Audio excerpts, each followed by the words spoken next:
Wait, we're actually back? I actually have a job again? Maybe then Pine will actually notice what I did to the Twitter months ago.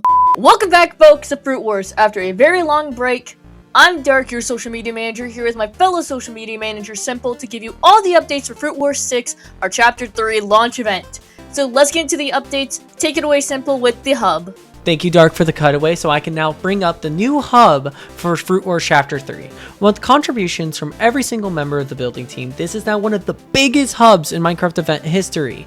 It's on a beachside town with accessible buildings, giant caverns, and a full sewer system underneath the map for players to explore.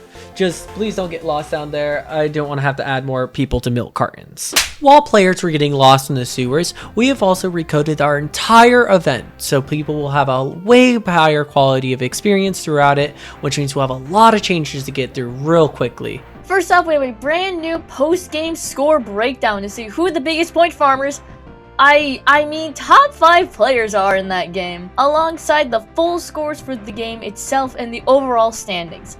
The sidebar has been changed to show game points during the games instead of the overall. There's now a /leaderboard command to see your full score breakdown for each game and overall. You also now know when you get a kill in a game as a notification on your screen. And I'm sure this one will make a lot of Chapter 2 players very happy.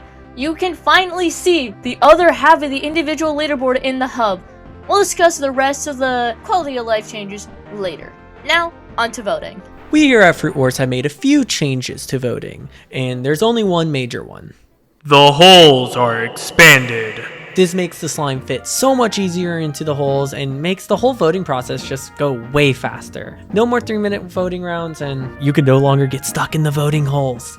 If you fall in, you'll just get kind of teleported back. One last thing I wanted to bring up before we get back to the returning games, all the score breakdowns for each game will be found in the description of this video. So if you wanted to know how many points a certain action does, look there. Starting off with Rave Runners, we're returning to the classic fairy tale map with 2 brand new sections for players to explore.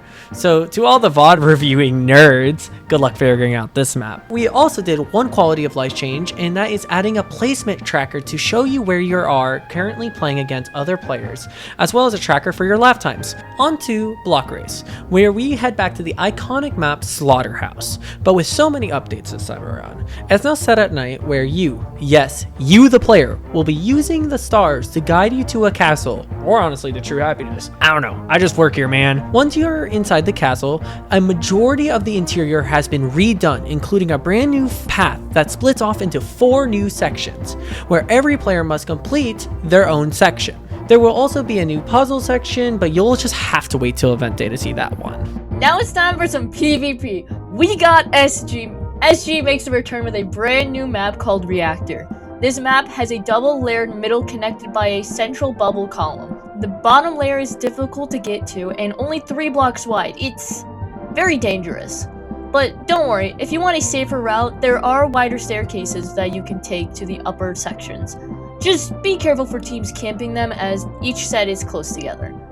This map will reward players for their strong decision making, so make sure your IGL can do that. To help with positioning, a nerfed version of ender pearls have been added to the loot pool that you can only be used when you're at full health. For the final returning game, we bring back the fan favorite Fruit Wars game, Bownanza. And this recoded version with new target locations and even a new room. Your team must now actually work together to complete the room, aka no more spamming spacebar! You have to actually use the arrow passing mechanics. Also, new to this chapter is a UI telling you how many targets you've hit in a room so you don't have to guess. Now that we got all the old and very gross stuff out of the way, it's time to move on to the new and cool epic games. It's not called Fortnite, I swear. It's called Silly Sumo. This first game is a very old Fruit Wars game. This will be an elytra-based game that gives all players infinite wind charges and then lets them free onto a map with various fruits. Throughout the map, you will be able to find collectible TNT, which you can shoot slingshot style with a bow in your inventory. These do not damage players per se, but they will explode a small portion of the map. So go out there and stretch your wings, because if you're slow, I may personally pipe bomb you. The aim of the game is to survive as long as you can. Each round, the border closes in and consistently moves around the map, similar to the final borders of a Battle Royale game like Fortnite or Warzone. By the end of the game, it moves extremely fast, so you have to be very proactive with where you fly to. Kills are also awarded by punching or wind charging a player off the map, which is why it's called Silly Sumo. Good luck in this fast-paced electrifying standoff. The next new game for Fruit Wars 6 is Archers, inspired by our previous game Brawlers. This game takes the appearing and disappearing walls PvP game concept and reworks it into a round-robin PvP game. At the start of each round, each player will be able to choose between 3 kits: a bow, 2 crossbows, or a bow with quick charge 1 and 2 spectral arrows. You will only have a max of 2 players that could choose one kit, so please choose your kits carefully. The main aim for the game, get it, is to simply eliminate all 4 enemy players. After you do that, to win the round you must break a netherite block in the middle of the map with your pickaxe. But this block is technically breakable at any point of the game. You will only have 2 minutes per round to either break the block or eliminate all 4 players.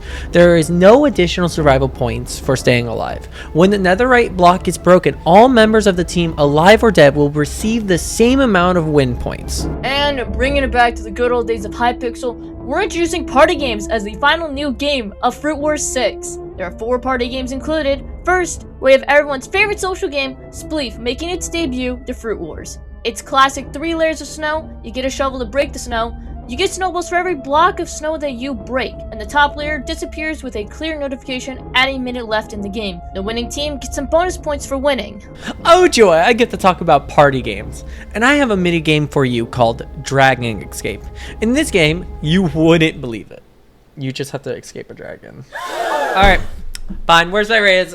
In this game, you have to complete a fast-paced parkour map while running away from my ex-wife. I mean a scary dragon. Your goal in this game is to survive as long as possible, not necessarily getting the furthest. So around the map, there will be lava that will one-hit KO you, but to help you survive for longer periods of time instead of dying in 2 seconds, you will be given 2 leaps at the start of the map. Wherever you look, it will launch you, but once you enter the end room, the leaps do get taken away, so use them wisely. Now we dive into our next minigame, called Dive. At the bottom of the map is 5 pools of water with 4 outer ones accessible by doing the corresponding short parkour courses. When you successfully drop into a block of water, you gain points, are teleported back up to the top to a corresponding terracotta block is placed exactly where you dropped. This means as the round goes on, the pools will become more and more crowded and difficult to get points from.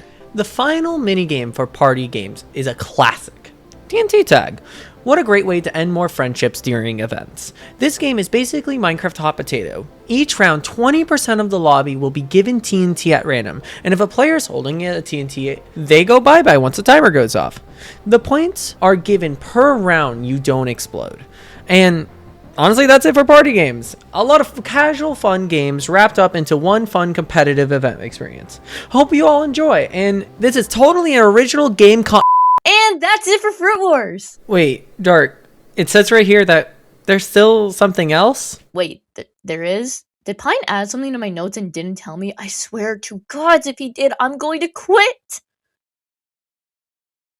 We have a new finale system? That's right, not only one game hit Fruit Wars, 2 games have hit Fruit Wars.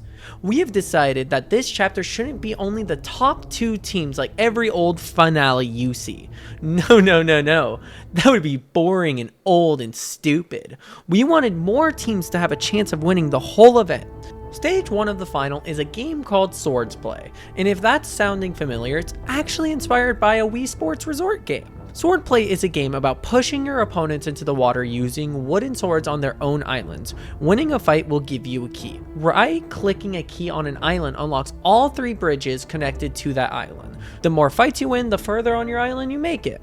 A slow-moving border forces all surviving players into the middle islands. Whoever is the last surviving player in the arena will take their whole team to stage 2 of final to fight first place for the win. Every other team will be eliminated. Stage 2 of the finale is called Rush. This game is a final 4v4 showdown to crown the winner of the event. Similar to your standard Bridges game, each team has a goal in their base they are defending. Each round, a randomly picked symmetrical map will generate with platforms for each team to build across. The main twist of the game is if you enter the other team's half of the map, your sword gets taken away, meaning you have no way to reliably win a fight. This flips the finale from your standard PvP team wins the event game to a game with a lot more strategy. The first team to score 3 goals wins the game and takes home the victory for the event. Check out any of the players, the casters, or the official admin Fruit Wars stream that will be happening on Fox's channels. Everyone's links are in the team announcements on Twitter. Until next time, bye-bye! bye-bye!